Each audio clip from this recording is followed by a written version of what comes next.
তারেক রহমান কি নির্বাচনের আগে দেশেই ফিরছেন না? তিনি যদি দেশে না ফেরেন তাহলে কি নির্বাচন হবে? মানে এই ধরনের আলাপ কেউ কেউ তোলার চেষ্টা করছেন। বলা বাহুল্য এটা পরিকল্পিতভাবেই। কারো কারো মধ্যে হয়তো খানিকটা শঙ্কা ন্যাচারাল কারণেই আছে, তার ওয়েলউইশারদের মধ্যেও আছে, কিন্তু কেউ কেউ এক ধরনের মতলববাজির কারণে কাজটা করছেন। আমরা এটা নিয়ে একটু কথা বলতে চাই। বাংলাদেশে গত বেশ কয়েক মাসে একটা ঘটনা ঘটছে, বা শেখ হাসিনার পতনের পর থেকেই, সেটা হলো নির্বাচনটা ঠিকঠাক হবে কিনা। কাগজে কলমে নির্বাচনের 2 মাসের মতো মাত্র বাকি আছে, তফসিল ঘোষণা হয়ে যাওয়ার সময় হয়ে এসেছে, তারপরও কেউ কেউ কোনো একটা ছুতো পেলেই বলার চেষ্টা করেন নির্বাচন হবে কিনা বা নির্বাচন হবে না। নানা রকম ক্যালকুলেশন, ষড়যন্ত্র, নানা রকম প্রেডিকশন দেখানোর চেষ্টা করেন। সেটা আসেই, আমরা আসবো জানা তারেক রহমানের কথা। আমরা খেয়াল করছি যে রিসেন্টলি বেগম খালেদা জিয়ার অসুস্থতাকে কেন্দ্র করে তফসিল পিছিয়ে দাও, এই ধরনের একটা আলাপ এনসিপি করছে। পিছিয়ে দাও সরাসরি না বললেও বলছেন যে এই জড়িত অস্থিরতা বা প্রবলেম ম্যানেজ না করে তফসিল যেন না দেওয়া হয়। অদ্ভুত কথা। বিএনপি চাইছে না, এনসিপি চাইছে। বিএনপি সমস্যা হচ্ছে না, এনসিপির সমস্যা হচ্ছে। যদিও আমি মনে করি, আমি বলেছি যে এটা আসলে এনসিপি একটা দর কষাকষির জন্য করছে বিএনপির সাথে, কিন্তু সাধারণ মানুষের মধ্যে মিসপারসেপশন যায়, রিট হচ্ছে, সেটা নিয়ে মিসপারসেপশন যায়। এখন আসি জনাব তারেক রহমানের কথায়। তার ব্যাপারে যে ধারণাটা কিছু কিছু হলেও তৈরি হচ্ছে, ইনফ্যাক্ট সেটার জন্য খানিকটা তার একটা স্ট্যাটাসের ভূমিকা আছে আমরা বলবো।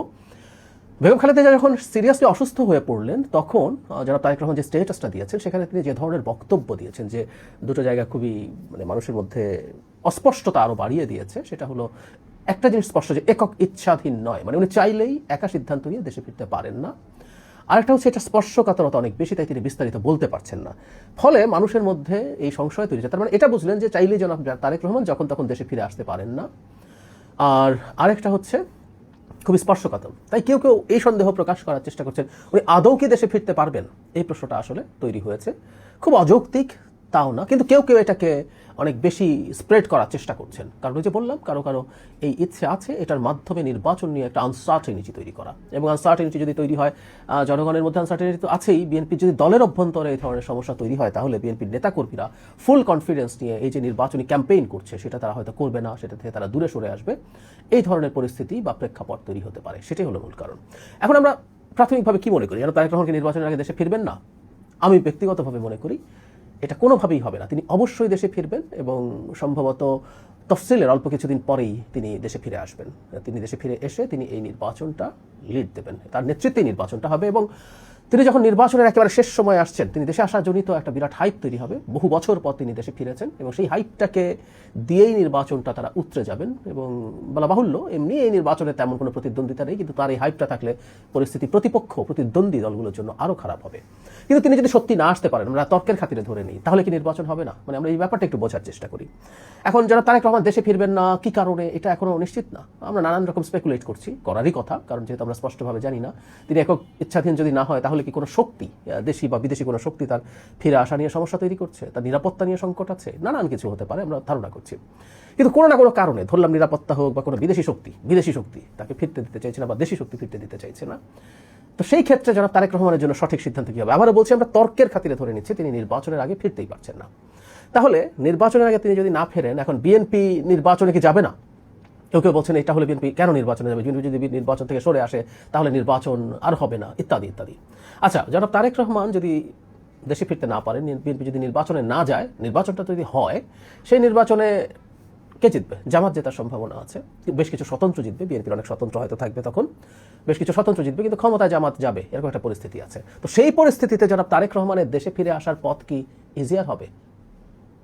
জামাত ক্ষমতায়, অনেক স্বতন্ত্র আছে, তাহলে কি ওনার জন্য সহজ হবে? নাকি বিএনপি পার্টিসিপেট করলো, নির্বাচনে জিতলো, এবং সেই বিএনপি যখন ক্ষমতায় আছে, ধরে নিলাম তিনি নির্বাচনে পার্টিসিপেটই করলেন না, কিন্তু বিএনপি তার দল যখন ক্ষমতায় আছে, তখন তার জন্য দেশে ফিরে আসার যেসব বাধা আছে, সেটা দেশি বিদেশি নিরাপত্তা যেটাই হোক না কেন, সেটা অতিক্রম করা সহজ হবে। খুব সহজ কাণ্ডজ্ঞানের ব্যাপার। নিশ্চিতভাবেই বিএনপি যদি ক্ষমতায় আসে, তখন তার জন্য সহজ হবে। কেউ কেউ বলার চেষ্টা করেন যে বেগম খালেদা জিয়া যদি চলে যান আমাদের মাঝে থেকে, বিএনপির মধ্যে কোনো না কোনো একটা নেতৃত্ব দাঁড়িয়ে, যেটা তারেক রহমানের বিরুদ্ধে দাঁড়িয়ে যাবে কিনা, দাঁড়িয়ে গেলে তো তিনি আসতে পারবেন না। এটা একেবারেই আকাশ কুসুম কল্পনা। বাংলাদেশের মতো দেশে এটা আমাদের অলরেডি পরীক্ষা হয়ে গেছে। আমরা পছন্দ করি বা না করি, এই দুটো দল, মূলত আওয়ামী লীগ এবং বিএনপি, এই দুটো পরিবারের বাইরে নেতৃত্ব কেউ দিতে গিয়ে সেই দলের পুরোটাকে তার সাথে রেখে একটা মারাত্মক বাধা তৈরি করবে জনাব তারেক রহমানের ফিরে আসার পথে, এটা হবে না, কোনোভাবেই হবে না। এবং কেউ যদি এই চেষ্টা করতে যান তিনি তার রাজনৈতিক ভবিষ্যৎ খুবই ঝুঁকির মধ্যে ফেলে দেবেন। সেই কারণে ওই অবস্থায় আবারও বলছি একটা কাল্পনিক ব্যাপার, এটা একটা জাস্ট থট এক্সপেরিমেন্ট, উনি যদি নাও আসেন, কারণ নেতৃত্বে সরকার গঠিত হয়, তারা নিশ্চিতভাবেই জনাব তারেক রহমানের ফিরে আসার পথ ভালোভাবে ফ্যাসিলিটেট করবেন। জনাব তারেক রহমান ফিরে আসবেন, তিনি নির্বাচন না করলেও কেউ একজন রিজাইন করবেন, তার জায়গায় উপনির্বাচন করে তিনি সংসদ সদস্য হয়ে প্রধানমন্ত্রীও হবেন, এগুলোতে কোনো রকম কোনো সন্দেহ নেই, তিনি তার সব যাবতীয় বাধা অতিক্রম করবেন। সে কারণেই বলছি আসলে এত কাল্পনিক কথা বলার একটা কারণ আছে, কারণ এটা জল ঘোলা হচ্ছে। তিনি মানে দেশের মাটিতে ফিরে আসা পর্যন্ত এটা নিয়ে শোরগোল কথাবার্তা চলতেই থাকবে, কথাবার্তা চলুক। আমি প্রায় বলি যে তিনি দেশে আসছেন না, বা তিনি যে স্টেটাস দিয়েছেন, যেসব শক্তির কথা বলছেন, যে আলাপ তুলছেন, এগুলো ভ্যালিড আলাপ, এগুলোকে আমরা বাদ দিতে চাই না, এগুলো মানুষ জানতে চাইতে পারে। আবার সবসময় সব কথা বলাও যাবে না। অনেকে বলছেন জনাব তারেক রহমান কেন এটা করছেন না, তার কি সমস্যা, কেন তার হাতে নেই, আর কার হাত আছে, এগুলো জনগণকে খোলাসা করা দরকার। অ্যাপারেন্টলি ভালো শোনায়, কিন্তু আমরা রাষ্ট্রীয় পর্যায়ে ক্ষমতার বলয়ের নানান বলয়ের মধ্যে এমন অনেক কিছু ঘটে যেগুলো আসলে এত সহজ সরল না, সব কিছু চাইলেই বলা যায় না। কিন্তু তিনি ফিরে আসবেন, ফিরে আসার আগ পর্যন্ত এই কথাগুলো চলতেই থাকবে যে তিনি কি করছেন না করছেন, কি সমস্যা করছেন, তিনি না আসছেন কিনা, না আসলে নির্বাচন হবে কিনা। মানে কেউ যে বলছি যে একটা গ্রুপ চাইলেই নির্বাচন পিছিয়ে যাচ্ছে, নির্বাচন হচ্ছে না, এই আলাপ তুলতে চান, তাদের উদ্দেশ্যে বলার, আমরা আশা করি আপনারা বুঝতে পারছেন, জনাব তারেক রহমান নির্বাচনের আগে যদি ফিরে নাও আসতে পারেন, তারপরও তার দল নির্বাচনে পার্টিসিপেট করবে, নির্বাচন করবে, এবং এটাই তার জন্য বেস্ট অপশন।